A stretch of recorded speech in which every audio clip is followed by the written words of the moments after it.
Corona महामारी की बात की जाए तो इसे लेकर लगातार जो है एडमिनिस्ट्रेशन कई ज़रूरी और एहतियातन कदम तो उठा ही रही है। अब एक बार फिर जो है हाई कोर्ट ने जो है एडमिनिस्ट्रेशन को कह सकते हैं फटकार लगा दी है और एक नया ऑर्डर पास करने को भी कह दिया है। जिस तरीके से अगर इस कोरोना की बात करें तो इस कोरोना की वजह से कई परिवारों ने अपने खास जो हैं वो खो दिए और उसके बाद स्थिति ऐसी नज़र आई कि वो अपने जो खास थे, जो अपने परिवार वाले थे, उनका चेहरा भी ना देख सके, जिसके चलते जो है अब हाई कोर्ट ने ये साफ कर दिया है कि अब परिवारजन जो हैं जिस व्यक्ति की कोरोना से मृत्यु होगी उसका चेहरा देख पाएंगे। और इसका श्रेय जो है हम देना चाहेंगे आरटीआई एक्टिविस्ट हैं बलविंदर सिंह जी उनको, क्योंकि जिस तरीके से हमने देखा कि वो लगातार जो है इस कोरोना महामारी के बीच में भी काम कर रहे थे और एक बार फिर उन्होंने दिखा दिया कि कहीं ना कहीं जो लगन होती है वो रंग जरूर लाती है। बलविंदर जी, सबसे पहले तो अर्थ न्यूज़ में आपका स्वागत है। थैंक यू जी, थैंक यू। बलविंदर जी, जिस तरीके से हमने देखा कि इस कोरोना महामारी की वजह से कई लोगों ने अपनी जान गंवा दी और कई परिवार ऐसे थे जिनके चहेते चले गए, पर वक्त ऐसा था कि चेहरा भी ना देख पाते थे और ना ही जो उसके बाद अस्थियां थी वो ली जा सकती थी। तो कहीं ना कहीं आपने एक कदम उठाया और वो जो पीआईएल लगाई उसका आज फैसला आ गया है और कहीं ना कहीं कोर्ट ने भी कह दिया कि अब चेहरा दिखाया जाएगा और अस्थियां जो है यानी कि वो वहां से लेकर जो है विसर्जित की जाएंगी। क्या कहेंगे इस पर? देखिए, मैं बड़ा हैरान होता हूँ। पिछले 1 साल से कोरोना पे काम करता आ रहा हूँ, हॉस्पिटल में जा रहा हूँ, पेशेंट्स के बारे में बात कर रहा हूँ, पेशेंट्स केयर की बात करते हैं। और मैं खास करके जो लास्ट ईयर भी जो जब क्रिमेशन नहीं करने दी गई थी पेशेंट की, किसी एक विक्टिम्स की, तो उस वक्त वहाँ पथराव किया गया, उनको क्रिमेट नहीं करना दिया गया। उसके बाद जड्डू फैमिली जो थी उनको कहाँ सितड़े ले जाके किया गया, उसके 2 अटेंडेंट डेथ होगी वहाँ पर। इन चीज़ों को देखते हुए मैंने मीडिया में काफ़ी उस समय प्रोटेस्ट किया था, भाई आप क्यों कोई पॉलिसी क्यों नहीं फ्रेम करते? एक डिग्निफाइड क्रिमेशन होनी चाहिए। ऐसा क्या है जब WHO कहता है डेड बॉडी की क्रिमेशन से कोई फर्क नहीं पड़ता, जब ministry of health and family welfare की गाइडलाइंस है हमारी, वो कहती हैं डेड बॉडी की क्रिमेशन से फर्क नहीं पड़ता, लेकिन कहीं ना कहीं सरकार फेल हुई। सरकार ने लोगों को सेंसिटाइज करने के लिए कुछ नहीं किया। मैंने लास्ट टाइम भी LG साहब को लेटर लिखी, लेकिन उसके ऊपर कोई कार्य नहीं किया गया। फिर मजबूर होकर लास्ट टाइम भी मुझे एक पिटीशन, मैंने एक सबमिशन कर दी थी हाई कोर्ट में चीफ जस्टिस के आगे, भाई डिग्निफाइड क्रिमेशन होनी चाहिए। तो डिग्निफाइड क्रिमेशन के साथ साथ एक जो मेरे मन में ये बहुत बड़ा था कि जब अगर सरकार के, ये मैं आपको ये बता दूं, देखिएगा, क्योंकि ये जो गवर्नमेंट की गाइडलाइंस है, ये मेरी नहीं है, ये गवर्नमेंट की गाइडलाइंस है। मैंने अपने से कुछ भी नहीं कहा, ये गवर्नमेंट की गाइडलाइंस है, ministry of health and family welfare की गाइडलाइंस है। अगर ये कहते हैं कि क्रिमेशन, क्योंकि लोगों के अटैचमेंट्स होती है अपने शख्स के साथ, लोग चाहते हैं कि अपने सगे संबंधी का कम से कम अंतिम दर्शन तो कर सकें। आपने देखा होगा कि हमारे हिंदुस्तान में क्या, खासकर जम्मू कश्मीर में भी हमारी जॉइंट फैमिलीज़ हैं, एक बड़ी बॉन्डिंग, सोशल बॉन्डिंग्स बड़ी स्ट्रांग हैं। तो कई बार हमने ये देखा कि कई बार किसी की डेथ होती है तो उसका कोई सगा संबंधी अगर बाहर हो, विदेश में हो, तो उसकी डेड बॉडी को मॉर्चरी में रख दिया जाता है। कई बार 2-2 दिन 3-3 दिन तक इंतजार किया जाता है, इसलिए कि इसके अंतिम दर्शन करेंगे। अंतिम दर्शन का एक बड़ा महत्व समझा जाता है, भाई नहीं, कम से कम जाते हुए हम एक लास्ट फेयरवेल तो उसको देख तो सकें, उसका चेहरा। तो ये चीज़ें कहीं सरकार में बेशक ऑर्डर में थी, लेकिन कहीं ना कहीं आगे स्टेट थी वो अलग अलग डायरेक्शन निकालती थी, नहीं करने देती थी, दर्शन नहीं करने देती थी। और मैं एक और हैरान होता था कि जो गवर्नमेंट की हमारे प्रधानमंत्री जी ने ये कहा कि 2 गज की दूरी, क्योंकि जितनी भी इसकी ट्रांसमिशन होती है कोविड वायरस की, ये 2 मीटर के अंदर सेफ डिस्टेंस होता है, 2 मीटर से दूर रहिए, तब आपकी सेफ्टी या आपको कोरोना वायरस नहीं हो सकता। बस जिंदे आदमी से 2 गज की दूरी रहिए। लेकिन जम्मू में हमने देखा, जम्मू डिस्ट्रिक्ट में जो हमारे chairman district disaster management committee के जो DM होते हैं, इनका जब ऑर्डर निकलता था, हर जो भी डेड बॉडी यहाँ क्रिमेट करने के लिए आती थी शास्त्रनगर में, उसके साथ जो ऑर्डर उनका निकलता था वो कहते थे जो फैमिली मेम्बर्स हैं वो पार्टिसिपेट कर सकते हैं, but with the distance of 50 feets. हैरानगी की बात मुझे ये था, भाई अगर जिंदे शख्स से 2 गज की दूरी रखनी है तो मरे हुए से 50 फुट की क्यों? और आप देखिए, आज भी आप मेडिकल कॉलेज में जाइए, जो कोरोना के पेशेंट्स हैं उनके साथ 1-1, 2-2, 3-3 अटेंडेंट वहाँ हैं। अगर जिंदे शख्स के साथ हम रह सकते हैं तो मरने के बाद, उसके बाद ऐसा कौन सा वायरस है जो मरने के बाद ज़्यादा एक्टिवेट होता है? तो ये बड़ी हैरानगी की बात थी और मुझे कहीं ना कहीं दुख देती थी। और मैं पिछले 8-9 सालों से सोशल एक्टिविज्म में हूँ, RTI एक्टिविस्ट भी हूँ। मैंने कम से कम 6-7 PI अभी तक इस वक्त पब्लिक इंटरेस्ट की कोर्ट में लगा चुका हूँ और बड़े अच्छी उसकी रिजल्ट्स आए, बड़ा इम्पैक्ट हुआ सोसाइटी में उसका, लोगों को ये मेरे दिल के बड़ी करीब थी ये बात, क्योंकि मैं आपको ये भी बता दूं कि मैं जम्मू जो क्रीमेटोरियम है शास्त्रनगर का, उस कमेटी का चेयरमैन भी हूँ। तो कई बार जब मैं क्रीमेशन के टाइम वहाँ गया तो कई बार माओं को रोते हुए मैंने देखा, बेटा मेरे बच्चे के मुझे दर्शन करने दो। कई बार बेटी ने कहा भाई मेरे पिताजी के मुझे दर्शन करने दो, तो मैंने कई बार उनको अलाउ किया, लेकिन एडमिनिस्ट्रेशन के आर्डर में होता था भाई वो दर्शन नहीं कर सकता। ये चीज़ कहीं ना कहीं चुभती थी मुझे। मैं लास्ट ईयर भी कोशिश करता रहा, किसी वजह से एडमिनिस्ट्रेशन को लिखता रहा। आज भी 2-2.5 महीने पहले मैंने जम्मू एलजी को लिखा, भाई उसमें कोर्ट किया, ये हाई कोर्ट कर्नाटक, ये कलकत्ता हाई कोर्ट का आर्डर है, इसमें भी ये किसी एक एक्टिविस्ट ने वहाँ पर कोर्ट में किया था, वहाँ भी नहीं देखने देते थे, तो उसने कोर्ट में किया था भाई ये लोगों को उनके अंतिम दर्शन किए करने दिए जाएं। तो इन्होंने बिल्कुल क्लियर कट किया था भाई हाँ जी आपको दर्शन करने दिए जाएंगे।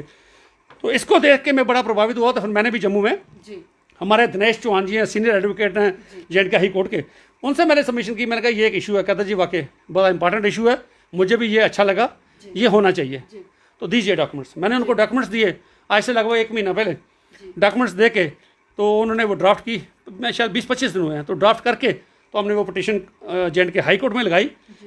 इसी यही एक पर्पज़ था हमारा कि कम से कम लोगों को अंतिम दर्शन करने दिए जाएं, क्योंकि यहाँ तो अगर साइंटिफिकली आप कहीं प्रूव करते हैं कि क्रिमेशन के बाद भी किसी को फ़र्क पड़ता है। ये मैं आपको थोड़ा क्लियर कर दूँ और आपके दर्शकों को भी, इसमें लिखा है जो ministry of health and family welfare की, कि क्रिमेशन आप अपने जो रिलीजियस रिचुअल्स हैं वो परफॉर्म कर सकते हैं। हिंदू है तो अपना जो गायत्री मंत्र पढ़ते हैं, सिखों में जो पाठ करते हैं, ऐसे जो अगर मुस्लिम्स अपने उसको दफनाने के लिए जाते हैं, वहाँ जो अपने अपने मजहब के हिसाब से जो उनके रिचुअल जो रिवाज हैं वो वहाँ परफॉर्म कर सकते हैं। ये आर्डर कहता है, गवर्नमेंट ऑफ इंडिया का आर्डर कहता है। उसके बाद ये कहता है अगर आप गंगा जल छिड़कना चाहते हो या कोई सामग्री फेंक रखना चाहते हो वो आप कर सकते हो। हाँ, मनाही है, किस चीज़ की मनाही है? आप बॉडी को हग नहीं कर सकते, उसको किस नहीं कर सकते, ये 2 चीज़ों की मनाही थी, क्योंकि कोई सीक्रेशन जहाँ लावा लगा हो तो वो किसी को इन्फेक्ट कर सकता है।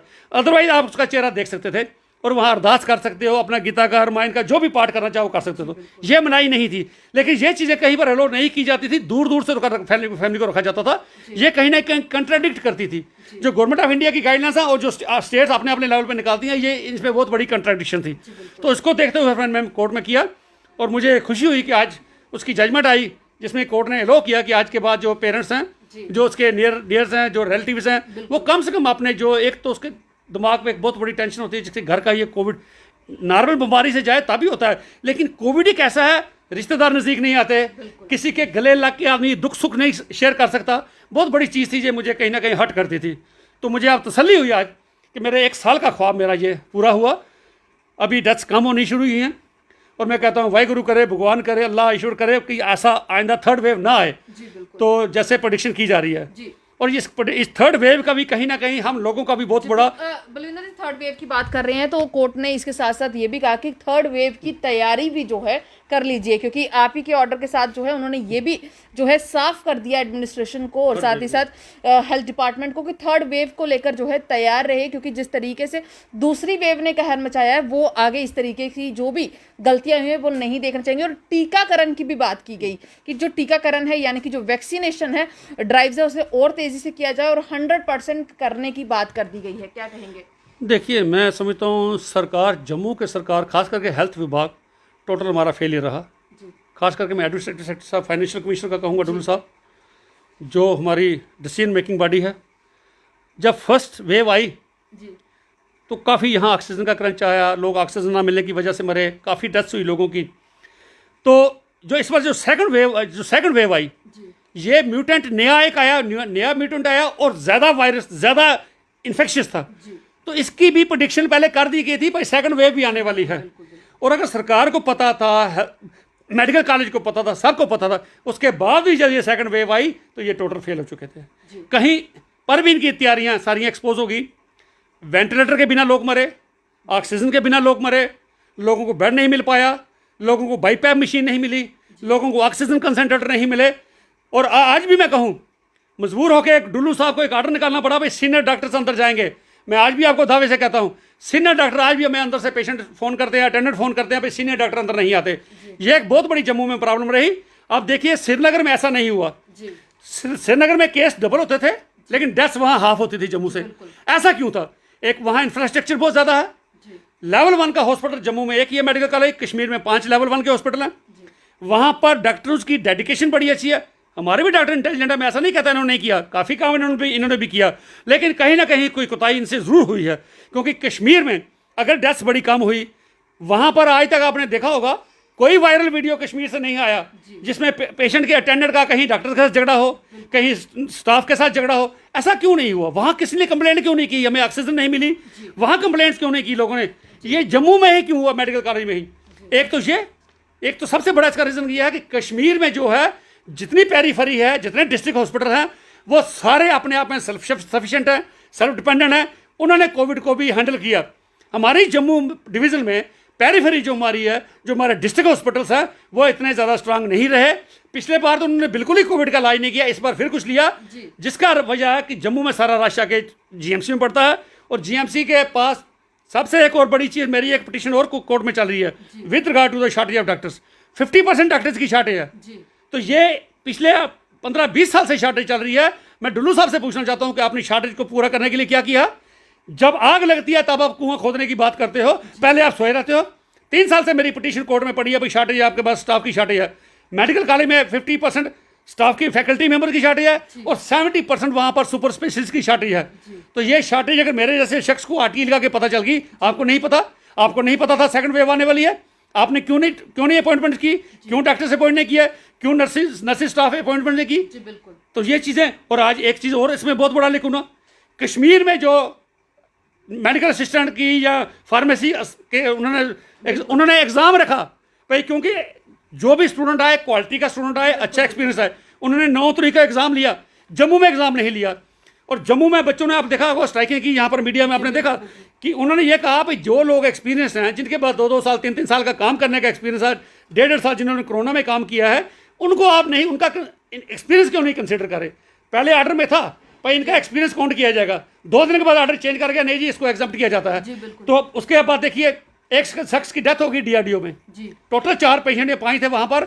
डॉक्टर ने हाथ खड़े किए भाई हम इसका ट्रीटमेंट यहाँ पर हम ये हैंडल नहीं कर सकते, जो हमारे पास मशीनरी है, तो उसको वहाँ से शिफ्ट करना पड़ा जीएमसी में। जब जीएमसी में शिफ्ट करा, रास्ते में ही उसकी डेथ होगी, उसका डिले होने की वजह से।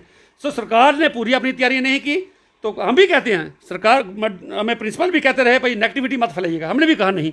लेकिन अगर आप अपने लेवल पे खुद अपनी कमजोरियों को दूर नहीं करोगे तो हमें आपकी कमजोरियां तो बतानी पड़ेंगी ना। आपका एक पेशेंट की डेथ क्यों हुई? अगर मेडिकल कॉलेज 60% आज की डेट में बेड खाली हैं, गांधीनगर आपके पास खाली है, आपने पेशेंट वहाँ पर क्यों भेजे? अगर आपको पता था हमारा स्टाफ ट्रेन नहीं है, अगर आपको पता था हमारे डॉक्टर्स वहाँ ट्रेन नहीं है, इनको हैंडल नहीं कर पाते, फिर आपने वहाँ पेशेंट क्यों भेजा?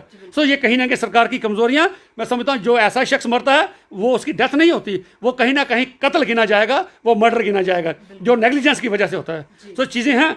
आज भी मैं कहता हूँ, पहले तो मैं दरख्वास्त करता हूँ ऊपर वाले से भाई थर्ड वेव ना आए। लोगों को भी मैं सबमिशन करता हूँ, कोविड बिहेवियर को अडॉप्ट कीजिए, एसओपीज को फॉलो कीजिए, विदाउट मास्क, सिंगल में आप डबल मास्क डाल के इसके बाहर जाइए, इसके बिना बाहर मत निकलिए। ये लोगों तक अभी थर्ड वेव आएगी या नहीं आएगी। अगर लोग केयरलेस हो जाएंगे, दोबारा मार्केट में घूमना शुरू कर देंगे, चहल पहल शुरू कर देंगे, बिना मतलब बाहर जाएंगे, तो थर्ड वेव आएगी। अगर आप अपने आप को कन्फाइन कर लो घरों में, ज़्यादा बाहर मत जाइए, जब कहीं जाना है विदाउट मास्क मत जाइए, हाथों को सैनिटाइज कीजिए, तो थर्ड वेव रुक जाएगी। थर्ड वेव लाना या ना लाना लोगों तक है, डॉक्टरों तक है ट्रीटमेंट करना, हॉस्पिटलों तक है ट्रीटमेंट करना। थर्ड वेव को लाना या ना लाना जनरल पब्लिक तक का, थर्ड वेव आएगी या नहीं आएगी ये लोगों तक डिपेंड करता है। मार्केट में देखिए आज अगर गवर्नमेंट थोड़ी कहीं ना कहीं खोलती है तो लोग देखिए किस कदर लोग इकट्ठा होकर रश में घूमना शुरू कर देते हैं। विदाउट मास्क भी हमने देखा कहीं, और कईयों का मास्क नाक से नीचे रहता है, 2-2 मिनट का पकड़ के उसको ऊपर करते हैं। ये कोई तरीकाकार नहीं है, इसको सीरियसली ले। बड़ी कीमती जाने लोगों की गई, बहुत कीमती जाने गई, जिनकी भरपाई नहीं की जा सकती। सो मेरी ये लोगों से भी दरख्वास्त है कि इस कोविड बिहेवियर को अडॉप्ट कीजिए। थर्ड वेव आई, और मैं समझता हूँ ये जब भी आता है म्यूटेंट और ज़्यादा स्ट्रांग होकर आता है, और अगली बार ये कहते हैं अगर आएगा शायद बच्चे भी कहीं ना कहीं उससे ज़्यादा इफेक्ट ना हो।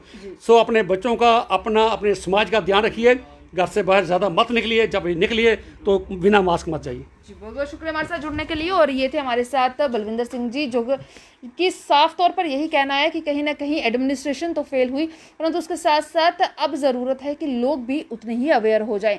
जिस तरीके से हाई कोर्ट ने अपना फैसला सुना दिया है, जी हाँ, और हाई कोर्ट ने ये साफ कर दिया कि अब परिवार का कोई सदस्य जिसकी मृत्यु कोरोना से हो जाती है तो उसका चेहरा देखने की अनुमति दी गई है। साथ ही साथ जो अस्थियां हैं वो भी वहाँ से ली जा सकेंगी और प्रवाहित की जा सकेंगी। कहीं ना कहीं एक अच्छा फैसला है, क्योंकि इमोशंस जो हैं परिवार के सदस्य के साथ जुड़े होते हैं और कहीं ना कहीं उन्हीं इमोशंस को समझते हुए जो बलविंदर सिंह जी थे उन्होंने ये आरटीआई द्वारा जो एक्टिविस्ट हैं उन्होंने कहीं ना कहीं ये पिटीशन फाइल की और उस पर आज एक अच्छा फैसला जो है वो आ चुका है। उम्मीद यही करते हैं कि इसी तरीके से इंसानियत जो है बरकरार रहेगी, क्योंकि हालात कुछ भी हो इंसानियत का बरकरार रहना बहुत ज़रूरी है। तो जुड़े रहें दी अर्थ न्यूज़ के साथ।